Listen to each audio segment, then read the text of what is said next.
person, and my name is Anakin. Welcome to Watch Mojo's Whatever Happened To. And today, we're counting down our picks for the top 10 actors who destroyed their careers with one movie.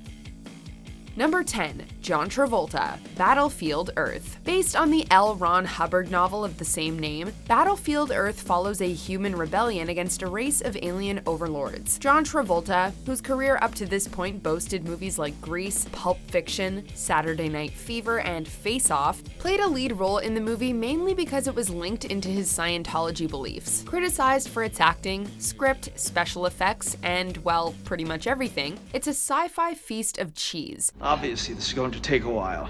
Number 9, Taylor Kitsch, John Carter. It's a sci-fi Disney movie with tons of action, great special effects, and a large number of admiring fans. Due to some questionable marketing, and the fact that the title John Carter hardly inspires excitement, the movie did kinda poorly at the box office. The only entry in a proposed trilogy, John Carter saw its lead and titular actor just fade away. Well, maybe I ought to get behind you.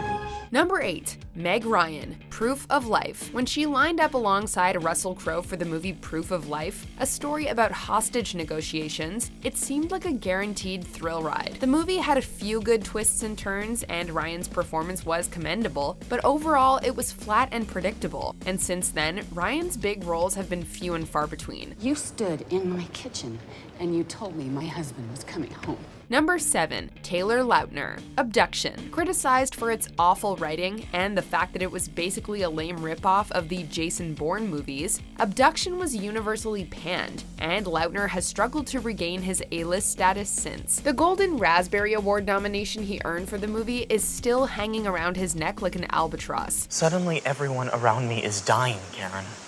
Number 6, Cuba Gooding Jr., Boat Trip. Since earning himself a well-deserved Best Supporting Actor Oscar for Jerry Maguire, Cuba Gooding Jr.'s career has been a bit of a roller coaster. His filmography has also been filled with lower-budget direct-to-DVD movies and a few really bad movies. One of the main offenders was undoubtedly Boat Trip. Lewd, awkward to watch, and boasting a 7% rating on Rotten Tomatoes, it's about two straight guys who end up on a gay cruise, and the fun just never starts. Are you okay?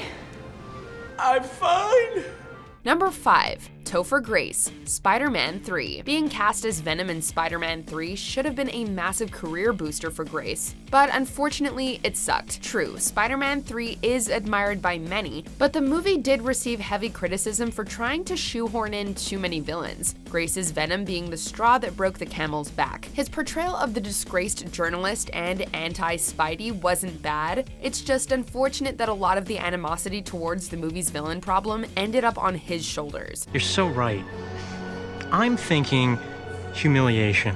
Number 4, Jake Lloyd, Star Wars Episode 1, The Phantom Menace. Winning the hearts of moviegoers in Jingle All the Way, he went on to portray young Anakin Skywalker in The Phantom Menace. It's no secret that the Star Wars prequels have had their fair share of haters, and sadly for Lloyd, he was on the receiving end of a lot of that hate. Not only did this hamper his chance of getting future acting work, but it took a toll on his personal life. It wasn't my fault, really. Number 3, Brandon Routh, Superman Returns. Once you put on the blue tights and red cape, it can be tough for anyone to see you without them. Cast as the Man of Steel in Superman Returns, Brandon Routh fit the bill perfectly. Routh has appeared in plenty of movies and TV shows since, but to most people, he's still Clark Kent, making it tough for movie makers to cast him in big leading roles.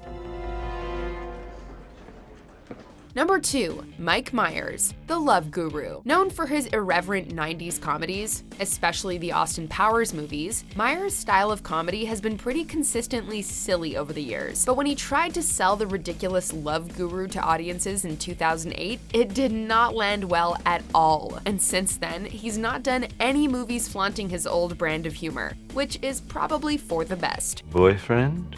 No. Girlfriend? Number 1, Elizabeth Berkeley, Showgirls. This movie is so bad that it earned a record number of Razzie Award nominations, and a cult status for its sheer awfulness. The film as a whole is bad and weird in its own right, but Berkeley's acting is dire throughout, as she famously overacts in many of the scenes. Showgirls will forever be a defining black mark on her career. Bye, darling.